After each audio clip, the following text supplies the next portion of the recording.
राजा हरिश्चंद्र सैनिकों को लेकर के उसी बगिया पर जा पहुंचे और सैनिकों से कहा कि चारों तरफ से बगिया को घेर लो और ध्यान रखना, जिसके ऊपर से वो सूकर होकर के निकल जाएगा वही मारा जाएगा। इधर सूकर रूप में विश्वामित्र जी विचार करने लगे कि यदि हम सैनिकों के ऊपर से निकल गए तो राजा सैनिकों को मार देंगे। ऐसा विचार करके उन्होंने राजा हरिश्चंद्र के ऊपर से छलांग लगा दी और आगे जाकर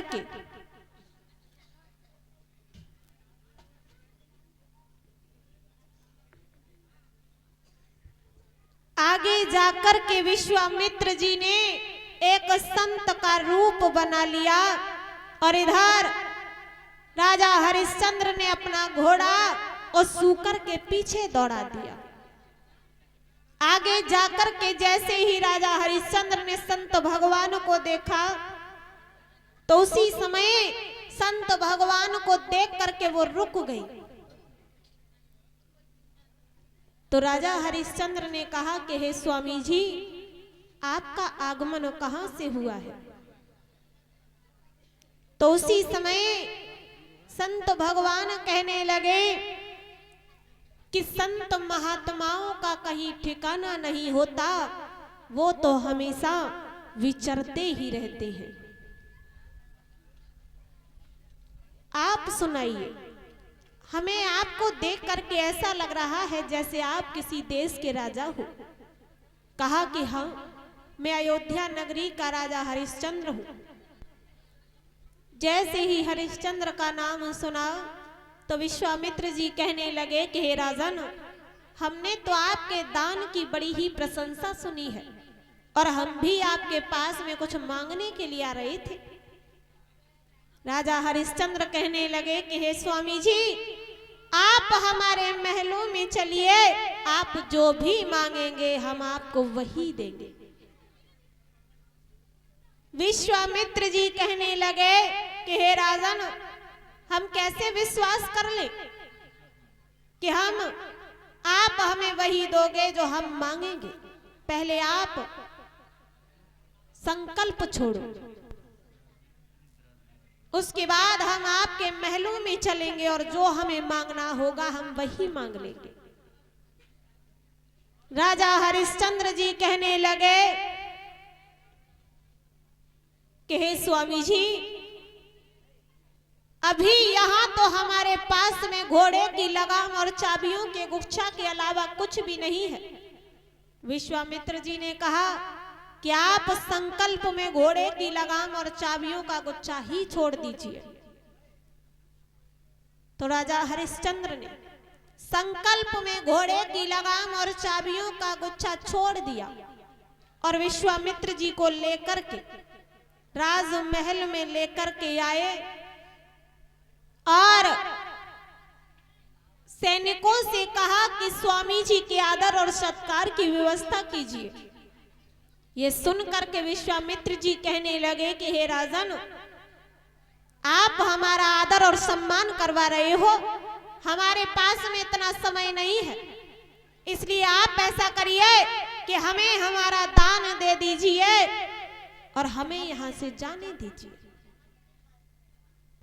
उसी समय राजा हरिश्चंद्र ने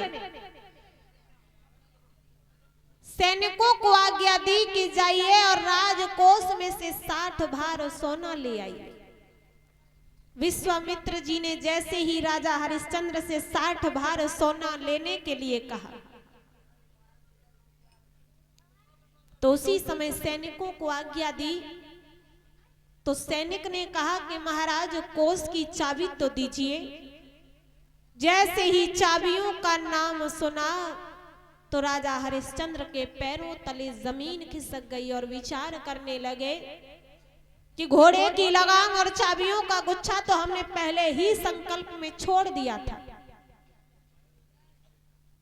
विश्वामित्र जी ने कहा कि हाँ राजन, अब ये सारा राजपाट हमारा हो चुका है, इसलिए क्या आप हमारा 60 भार सोना दोगे या नहीं?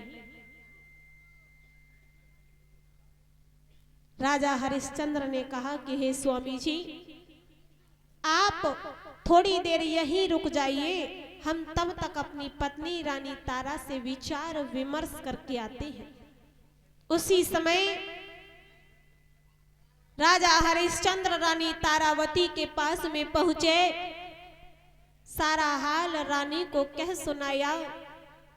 इधर रानी तारावती ने कहा कि महाराज, आप इतने दुखी क्यों हो, क्या बात है? समझा करके राजा हरिश्चंद्र जी ने कहा कि महारानी, एक स्वामी जी ने हमसे धोखे से हमारा सारा राजपाट छीन लिया और अब हमें उन्हें 60 भार सोना और देना है। अब आप वही बताइए कि हम उन्हें 60 भार सोना कैसे दें? जैसे ही इतनी बात रानी तारा ने सुनी,